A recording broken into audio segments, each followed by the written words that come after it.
Oi pessoal, começando mais uma aula de Sociologia para a turma do segundo ano. Informações importantes. O conteúdo que nós vamos trabalhar hoje, ele está no capítulo 5 do seu material. Então agora você vai pegar seu material, pegar seu caderno, eu sei que você tem ele, pegar seu livro e vai prestar atenção nas coisinhas que a gente for falar hoje. Sai dessa cama, sai desse sofá, senta direito, postura de aluno, de estudante e vamos trabalhar, porque hoje nós vamos falar sobre trabalho, o trabalho ao longo da história. Ok? Para falar sobre trabalho, primeiro a gente precisa entender o que é trabalho.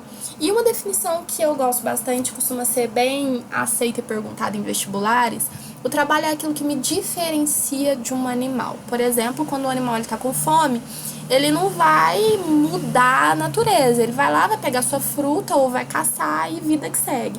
Já o ser humano, quando ele precisa se alimentar, por exemplo, ele pode fazer uma mudança na natureza, ele muda a forma como as coisas estão organizadas na natureza. Então, o ser humano exerce trabalho, isso diferencia ele de qualquer outro animal. Dependendo da forma como eu compreendo o trabalho, ou como eu realizo o trabalho, eu posso ter uma ou outra visão de mundo. Por exemplo, em uma sociedade cujo trabalho majoritário é o trabalho escravo, eu tenho uma visão de mundo que deve ser, via de regra, de pessoas que concordam com a escravidão.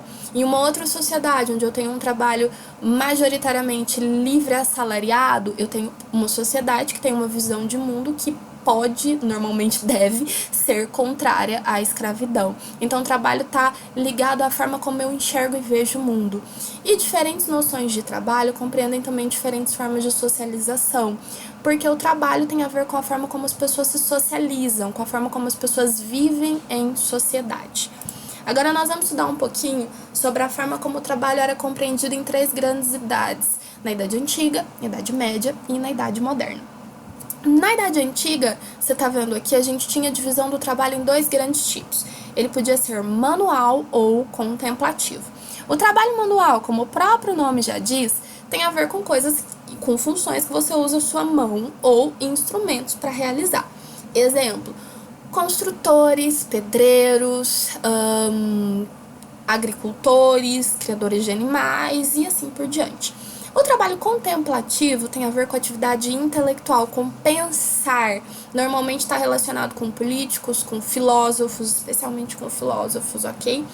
Na Grécia Antiga, especialmente na Grécia Antiga, o trabalho manual era considerado uma função degradante, inferior, porém necessária para que a sociedade funcionasse. Como assim? Não era algo bom, por exemplo, não era uma profissão valorizada o fato de eu ser pedreiro, mas se não houvessem pedreiros, não haveriam casas. Então, era uma função inferior, não era feita por pessoas que participavam da elite, entre aspas, da sociedade, mas era uma função necessária para que a coisa funcionasse. Ok? Weber, inclusive, associa nesse momento o trabalho manual com a escravidão. E aí uma informação importante para vocês: a palavra trabalho deriva do latim tripaliare, que significa torturar.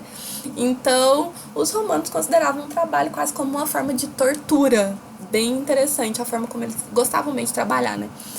Na Idade Média, você vai lembrar lá daquela pirâmide social que seu professor deve ter te falado. Lembra que a Idade Média é dividida em três grandes estamentos ou ordens, entre clero, nobres e camponeses e servos?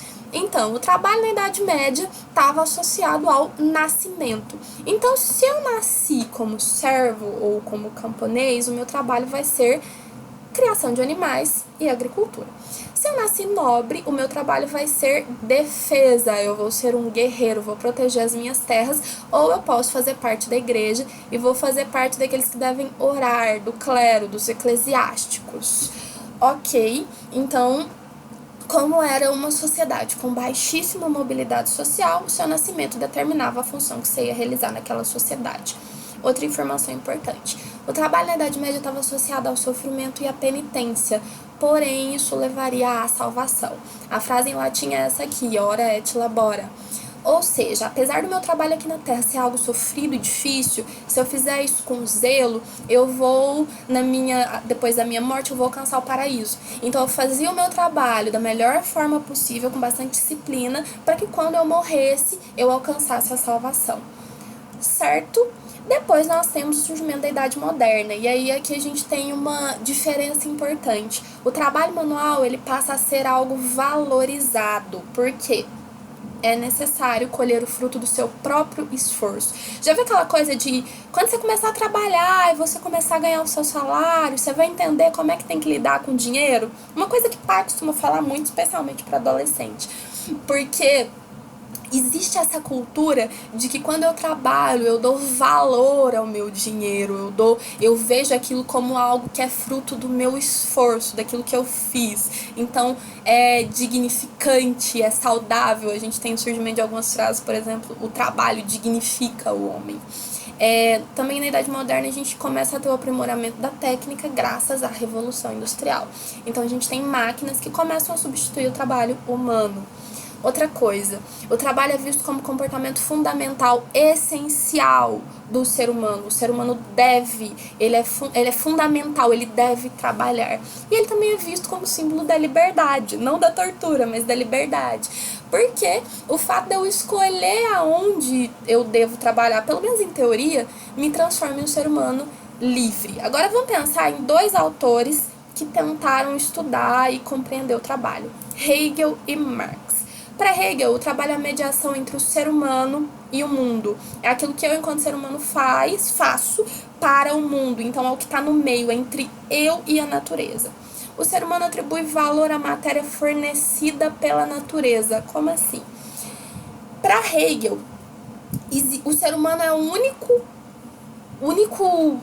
criatura que é capaz de atribuir valor a algo que está na natureza. Exemplo. Pensa na madeira. Eu, enquanto ser humano, eu pego essa madeira que está lá disponível na natureza, é algo que qualquer pessoa consegue encontrar, mas eu atribuo valor para ela. Por exemplo, fazendo cadeiras, mesas e até casas.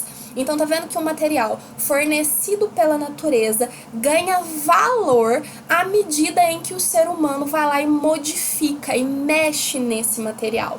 Por isso, Hegel entende o trabalho como um processo de humanização. Eu me entendo como um ser humano à medida em que eu trabalho. E aí, para Hegel, a divisão do trabalho, a divisão social do trabalho acabou criando divisão de classes. Lembra lá que algumas sociedades entendiam uma função, de certa forma, inferior, outra função superior, dependendo do trabalho que eu faço, eu sou mais bem aceito, eu sou menos aceito na sociedade.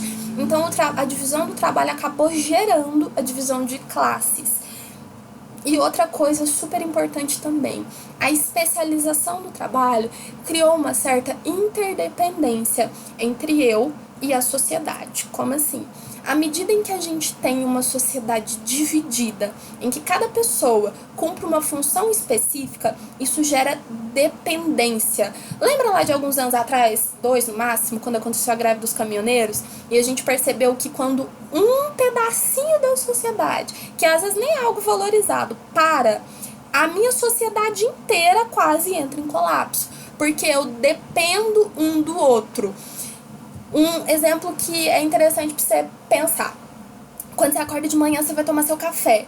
Você não plantou o seu café. O seu café, propriamente dito, o grão de café, ele veio lá da fazenda, que tinha alguém que era dono, empregou outra pessoa que foi lá que colheu o café, daí depois ele passou para a indústria, foi moído, foi embalado, depois ele foi transportado e chegou na sua casa. Só o café. Daí imagina o café que você toma, o açúcar que você colocou no seu café, que também veio lá da indústria, do canavial, foi transportado e assim por diante. Então nós temos uma dependência muito grande uns dos outros para que a gente consiga viver em sociedade. E essa dependência foi gerada graças à especialização do trabalho. Ou seja, eu faço uma função tão pequena, mas tão pequena, que eu dependo de outras pessoas para que eu viva. Só do momento em que eu acordo até o momento em que eu vou para o meu próprio trabalho, eu já tenho contato com várias funções exercidas por várias pessoas. Então eu acordo e tomo o meu café, que é produzido sei lá onde. Depois eu vou comer o meu pão, que é produzido na padaria, que já emprega outra pessoa. Depois eu vou sair da minha casa e eu vou falar oi ou bom dia pro porteiro, que é uma outra pessoa que também eu dependo dele para que a minha vida funcione. Eu vou chamar o meu carro por um aplicativo de transporte. Eu tô entrando em contato com outra pessoa que vai vir até minha casa, vai me buscar e vai me levar pro meu trabalho. Tá vendo como eu dependo uns dos outros para funcionar? Nós dependemos. E outra coisa importante, quando o avanço da técnica foi muito grande, a gente teve a substituição do homem pela máquina. Uma coisa óbvia, né? Uma máquina faz 1000 vezes melhor aquilo que eu faço, aquilo que qualquer, praticamente, ser humano faz. Trabalho para Marx. Marx foi um leitor de Hegel. Então, muito do que Hegel considerava, Marx também considerava importante.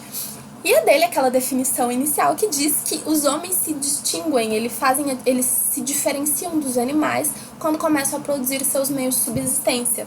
Então é quando o animal vai lá, pega a fruta da árvore ou caça o outro animal e come, o ser humano ele transforma a natureza, ele cria, ele faz agricultura, ele entende como ele domestica os animais, então ele transforma a natureza e ele se distingue dos animais à medida em que ele trabalha.